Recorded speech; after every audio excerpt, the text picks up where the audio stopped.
परसों रात को खालिद भाई ने वहाँ पर विजिट किया, बोला दानिश भाई ये लीकेज नहीं बन रही, मोहित भाई से मिलना है। अल्हम्दुलिल्लाह मोहित भाई से मुलाकात हुई और आज सुबह दोबारा काम शुरू किया है। चांद भाई ने भी एक दफ़ा कंप्लेन करी, रजा भाई तो कंप्लेन करते रहते हैं।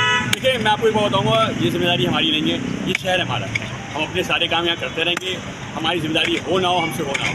मैं ये बोलना चाहूँगा कि काम से हम नहीं भागते और काम करके दिखाएंगे। यहाँ मौजूद है वहाँ पर रजा भाई, खालिद भाई और चांद भाई। खालिद भाई कुछ बोलना चाहेंगे? आप तो आए थे माशाल्लाह से। जी अस्सलाम वालेकुम।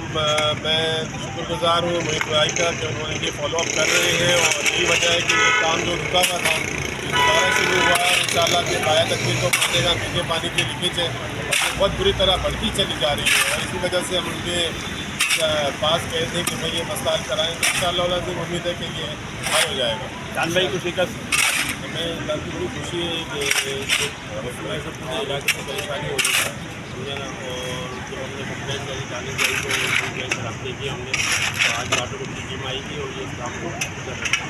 रजा भाई जी बिल्कुल ऐसे ही है जैसे खालिद भाई ने कहा कि पानी की लाइन जो है हमारी पहले की दानिश भाई की काबिशों से मोहित भाई की काबिशों से अल्हम्दुलिल्लाह ये काम हो रहा है और इंशाअल्लाह देखिए और भी बहुत सारी चीज़ें प्लान हुई है। दानिश भाई ने बोला उनकी ताबीर करेंगे, अल्लाह ने उनको जो है जज़ाय खैर दे। इंशाअल्लाह बहुत बहुत शुक्रिया।